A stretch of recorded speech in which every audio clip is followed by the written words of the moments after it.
ለዜና መጽሔታችን ወደ ተመረጡ የቢዝነስ መረጃዎች ነው የምናልፈው። ከመረጃዎቹ ጋር ደግሞ ባልደረባዬ ፈቲያ መሐመድ እዚህ ስቱዲዮ ትገኛለች። ፈቲያ እንዴት አለሽ? ሰላም፣ እንዴት ቆየሽ? ይመስገን ሰላም ነኝ። አየር ሰዓቱ ያንቺ ነው። አመሰግናለሁ። አብራችሁን ቆዩ ተመልካቾች። ወደ ቀዳሚው የቢዝነስ መረጃችን አለፍን። ምክትል ጠቅላይ ሚኒስትር ተመስገን ጥሩነህ በጎንደር ከተማ በከፊል የተጣራ የአኩሪ አተር ዘይት የሚያመርተውን የቲቲኬ ኢንዱስትሪን መርቀው ስራ አስጀምረዋል። ኢንዱስትሪው በ374 ሚሊዮን ብር የተገነባ ሲሆን በቀን 120 ቶን የአኩሪ አተር ዱቄትና በከፊል የተጣራ የምግብ ዘይት የማምረት አቅም እንዳለውም ተገልጿል። ምክትል ጠቅላይ ሚኒስትሩ የቲቲኬ ኢንዱስትሪ ፋብሪካ በሀገር አቀፍ ደረጃ ለጀመርነው የአምራች ኢንዱስትሪ ልማት አንድ ሁነኛ አብነት ነው ብለዋል። ጎንደር ሰላምን በማስጠበቅና በማጽናት ልማትን በማረጋገጥ ደማቅ ማሳያ እንደሆነችም ተናግረዋል።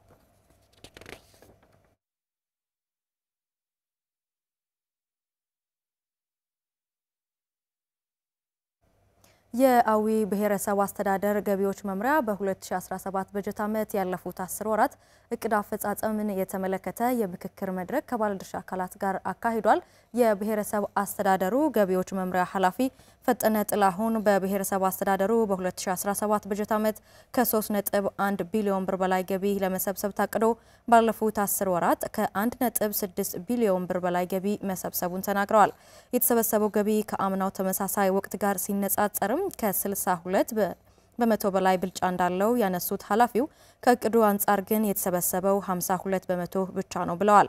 በብሔረሰብ አስተዳደሩ በተለያዩ አካባቢዎች ለወራት የዘለቀው የሰላም መደፍረስ በገቢ አሰባሰቡ ላይ ከፍተኛ ጫና ፈጥሯልም ነው ያሉት።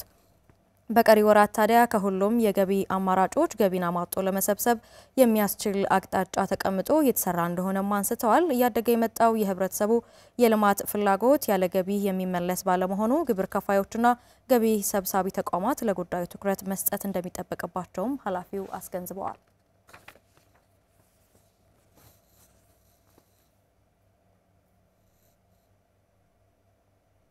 ባለፉት 9 ወራት ካለፈው ዓመት ተመሳሳይ ወቅት ጋር ሲነጻጸር የተሻለ ገቢ መገኘቱን የሰሜን ጎንደር ዞን ገቢዎች መምሪያ አስታወቀ።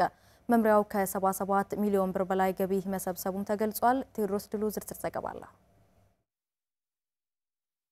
በሰሜን ጎንደር ዞን 6 ወረዳዎችና 2 የከተማ አስተዳደሮች ይገኛሉ። ከነዚህ ተቋማት ገቢ እየተሰበሰበ ነው። በዞኑ በ2017 በጀት ዓመት ከመደበኛ ገቢና ከከተማ አገልግሎት ከ767 ሚሊዮን 939 ሺህ ብር በላይ ገቢ ለመሰብሰብ ታቅዶ እየተሰራ መሆኑን ከሰሜን ጎንደር ዞን ገቢዎች መምሪያ ያገኘነው መረጃ ያመለክታል። የሰሜን ጎንደር ዞን ገቢዎች መምሪያ የግብር ትምህርትና ኮሚኒኬሽን ዋና የስራ ሂደት ተወካይ አስተባባሪ አቶ ዳውድ መሐመድ ባለፉት 9 ወራት ስለተሰበሰበው ገቢ ተከታዩን በስልክ ነግረውናል። በ9 ወሩ ያከናወን ነው መደበኛ ገቢ 468 ሚሊዮን 944832 ነው። 77% ደርሷል። የከተማ አገልግሎት ገቢ ክንውናችን 37 ሚሊዮን 14678 ነው። ይሄ ያው እንግዲህ የተወሰነ ዝቅተኛ አፈጻጸም ላይ ያለ አገልግሎት ገቢ ነው። 23% ላይ ይገኛል። ጠቅላላ ገቢ ክንውናችን 5 ሚሊዮን 959510 የእቅዳችን በአመቱ ከያዘ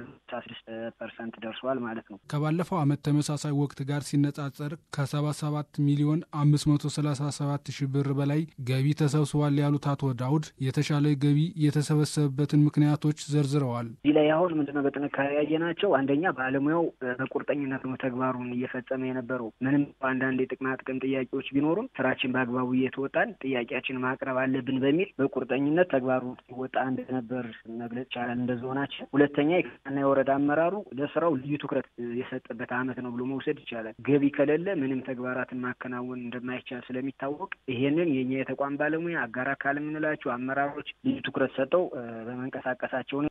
ሌላው የግብር ከፋዮቻችን ግንዛቤን በአግባቡ ከፍ ያለበት ደረጃ ላይ ደርሷል ብሎ መናገር ይቻላል። የአገልግሎት አሰጣጥ መሻሻሉ፣ የቅሬታ አፈታት ሂደቱ ጊዜን ቆጣቢ መሆኑ እንዲሁም የግብር ከፋዩ ማህበረሰብ ስለ ግብር መክፈል ያለው ግንዛቤ እየጨመረ በመምጣቱ በሰሜን ጎንደር ዞን የተሻለ ገቢ እየተሰበሰበ ነው። በቀጣይ ወራት የታቀደውን ገቢ ለመሰብሰብ ጥረት እየተደረገ ስለመሆኑ አስተባባሪው አስገንዝበዋል። በቀሪ ወራት እንግዲህ እንዳልከው ጊዜውም እየሄደ ስለሆነ አንደኛው እርሻ ስራ ላይ በዋናነት ተግባሩን እኛ ገቢውን እንሰበስበው እንጂ ተግባሩ የአስተዳደር ምክር ቤት ነው። አስተዳደር ምክር ቤት በዋናነት የሚመራውና የሚሰበስበው ገቢ ነው። እዚህ ላይ አመራሮቻችን እንግዲህ ከተማም የወረዳም የዞንም ልዩ ትኩረት ሰጠው በቀጣይ ቀሪ ወራት የእርሻ ስራ ግብር በአግባቡ እንዲሰበሰብ ይጠይቃል ማለት ነው። ሌላኛው ደረጃ ሀና ያለ ግብር ከፋዮቻችን እኛ መድረስ ያልቻልንባቸው አሉ። በአንዳንድ ችግር ምክንያት እነሱን ኃይልም ሌሎችም አካላት ድጋፍ አድርገውልን እነዛ ግብር ከፋዮች እንዲከፍሉ የማድረግ ተግባራችን በቀጣይ የምንሄድበት ይሆናል። ሌላው ኦዲት ተደርጎ ልዩነት ያለባቸው ግብር ከፋዮች አሉ። እነሱ ደግሞ